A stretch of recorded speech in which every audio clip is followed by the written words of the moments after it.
Prateek Agarwal joins us. Let's take the conversation forward. Prateek, good morning. Thank you for joining us. What is your market view? Do you think markets are now reaching that zone of complacency, or there is a fundamental tailwind which is driving the market? Because frankly, this market has not reacted to the medical crisis. This market is not reacting to what is happening to inflation, and this market is ignoring the uptick which has happened in commodity prices. Yeah. So I think we need to realize a few things, understand a few things. One, this time around when the COVID crisis hit, it was very intense, but it was short. And at the beginning itself, people knew that would be the pattern, and IIT Kanpur modeling predicted that quite early in the day. Now, if in a life of a typical company, you take out even 1 quarter of cash flows full, the damage to valuation, the damage to value, which is the stock price, is 1 to 2%. Put 0 to 2%. The higher staples, etc., won't even experience that. Versus that, if you look at lower interest rate kind of a situation that we are in, a percent drop in interest rate takes the value up by 20%. So take that, take a 22% increase in 21 EPS over 20, and my sense is markets still have some room to go up, and given the tailwinds, we are positive now. The problems are receding. The next problem of interest rate increases, lower liquidity are few months away. Lower liquidity itself is few months away. Interest rate increases are at least a year away. So that is the sense. The other thing, inflation, my sense is the world will tolerate inflation this time around. Every country of the world is stressed in terms of government finances. Inflation helps, blow out that problem. So, whatever may be said, people will want to do things later than otherwise.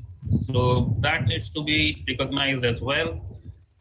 As we speak, the inflation, the base is not very favorable on a global basis.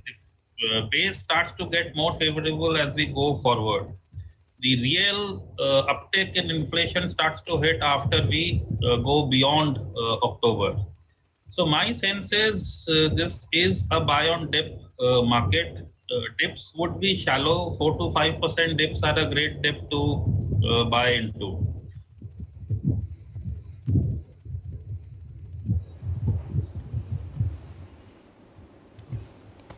Historically, you've not bought metal stocks, but there is a different trend at play.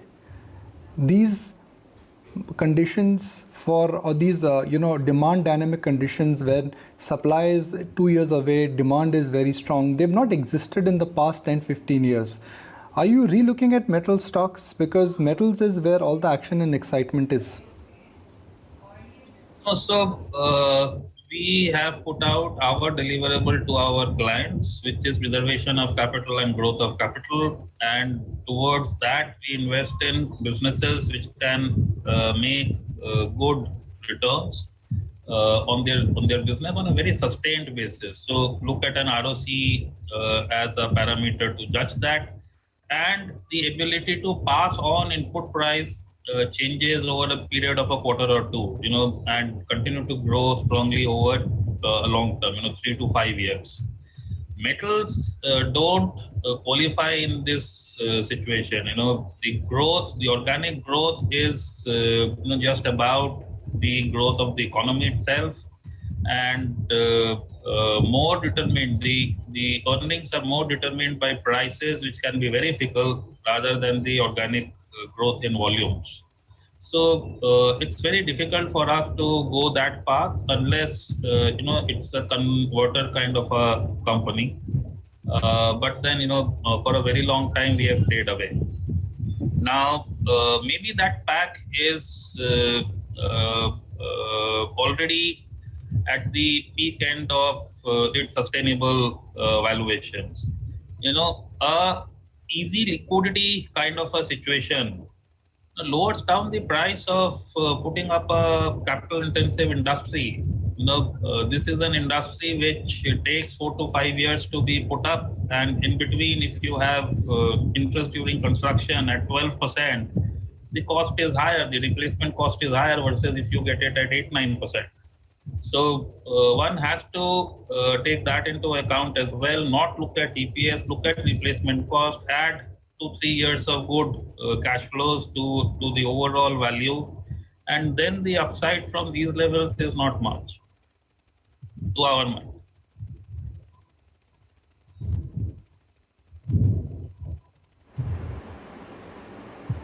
Okay.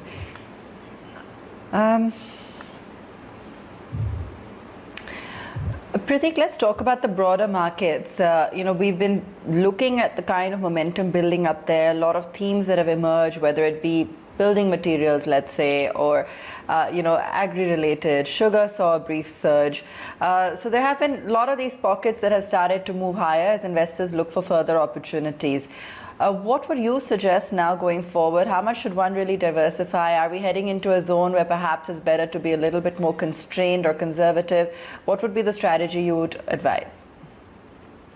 So my sense is markets will hold. The narrow markets, the Nifty kind of an index, my sense is the breadth of the market will continue to be good. There is a lot of positive policy tailwinds. Import duties are being increased wherever there is damage to Indian manufacturing. PLI schemes are being rolled out. You spoke about sugar, so ethanol policy is great. It gives them 3 years of great visibility of revenue profit growth with good ROCs. And it continues. What happened to, let's say, microfinance some time back, where the cap on lending is being discussed to be removed, is again a good positive thing to have. It probably would increase the ROE of a business by a tad.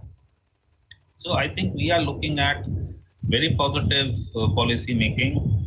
If you look at the results, the broad market results are better than the narrow market results, and that my senses would continue for some time, and hence the breadth of the market should be expected to remain good.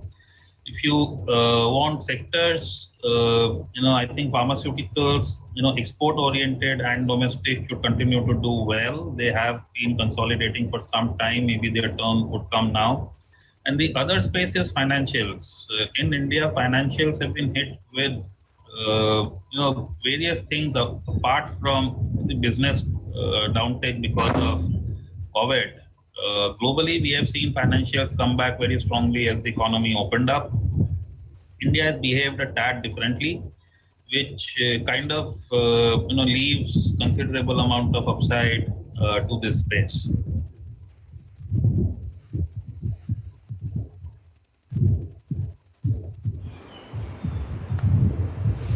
Okay. Let's talk about that some more as well when it comes to the financials. How would you slice and dice that pie? Where are you seeing, more opportunity? Would it be, for instance, in the larger private names, NBFCs, the smaller names, PSUs? Are they factoring on your radar? Yeah, so to give you the overall architecture that is there in my mind, one, you should look at businesses which do non-standard lending. If you want a lending business and do it very well, so SME and smaller, the larger ticket you do, the more standard lending you do, the automation will probably take away margin sooner than later. If you do easy lending, to pipelines, to transmission lines, roads, etc., all of that will be invited, or there would be rates. So for a large corporate kind of lender, there are challenges. The part of the book which gives steadiness to the overall book, the rental kind of businesses would be invited, or a REIT would happen, which means you would be left with more risky, more volatile earning stream kind of businesses as your exposure. So the idea is to be not there as an investor, and they will continue to face competition from even the tech companies.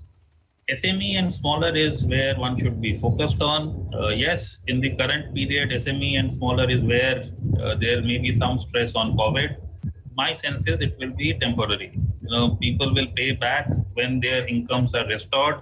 Their incomes would be restored over the next 3 to 6 months, is my sense, as the economy comes back. So, if you look at the projections, FY21 Indian economy would be 1% or 2 higher than pre-COVID, which then means anybody or that set or a slightly different set of people who were employed then, more of them would be employed now, and people who have lent to such a section would probably get the monies back. So it may be timing mismatch. You may have an NPA, but a lot of it would come back. It won't be loan losses. I think that is the part of the market to be focused on. The other easy way of doing it is look at banks who have all of these fee-based subsidiaries, mutual funds, life insurance, general insurance, credit card, etc.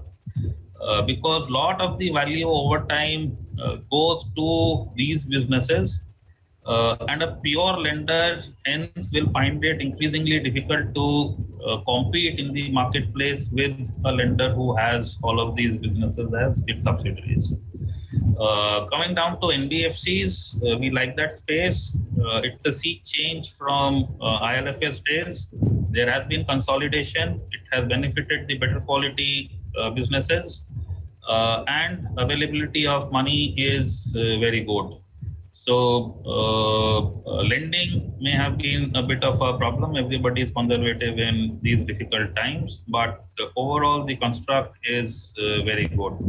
So for once again, NBFC is focused on SME and retail. I think one should keep the focus there.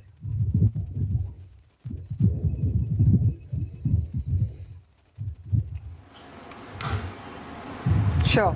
Prateek, what happens to the traditional favorites, the ITs and pharmas? Because, while the rupee weakness continues to favor IT, recently with the US FDA clampdown and a warning coming in for Lupin on their Somerset facility is making everyone think that after almost a hiatus of a year and a half, US FDA seems to be getting back on action. And again, that overhang of, the regulator is going to continue to play large on pharmaceuticals, not denying the inherent strength and the growth visibility in the sector. But how is it that you would approach both IT and pharma now, the traditional defensives? Yeah, both of them would have good periods in terms of earnings going forward. Maybe 22 over 21, both of these spaces will provide a lower delta versus other spaces because these spaces were more normal versus others. In fact, they may be better than usual in the financial 21 kind of a period. But barring that, if you are looking at continued business, if in, let's say, financial 24, would they be better than a pre-COVID kind of a scenario? The answer is yes. So this is one fact where valuations should be higher significantly versus pre-COVID, but maybe the delta that one experiences would be lower, given that they had a good period in the last fiscal. So if you ask us, we are looking at pharmaceuticals. Yes, we have increased our weightage there into chronic therapy focused businesses, and in IT the larger names. Now if you look at the market, unless you go to very small names, the larger names are trading at similar and in some cases maybe lower valuations versus mid caps. And larger names will be able to give you much more steady growth in earnings versus mid caps, who may give you stellar growth in few years but may average out at lower than large cap growth. So given the valuations, given how various stocks are positioned, we believe the larger cap IT names are where one should be focused on at this point in time. I think the business momentum will continue to be strong. In IT as well, what has been the average growth between, let's say, financial 10 and financial 20, the businesses would see a higher growth going forward, by at least 2 to 3%. That on an increased base means a lot. So I think one should stay positive there.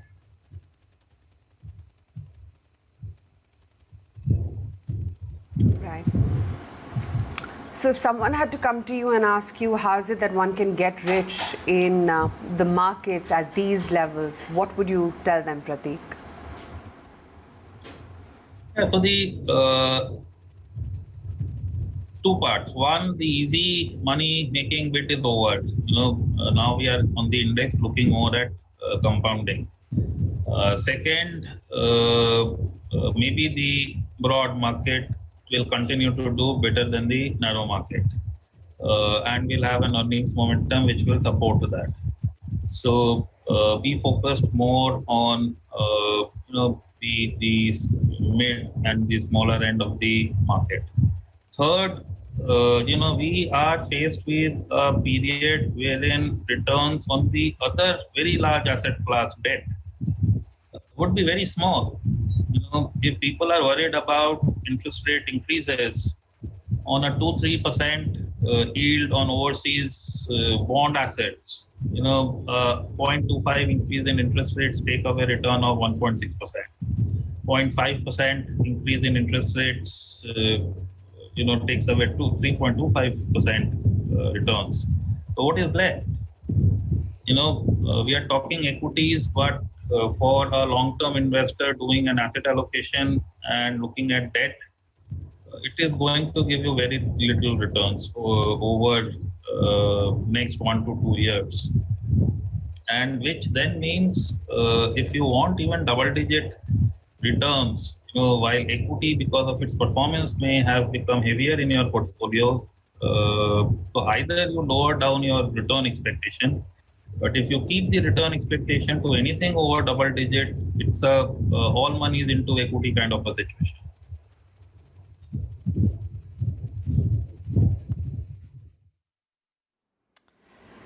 All right, Prateek, thanks so much for joining us this morning. Good chatting with you as always. Have a good weekend.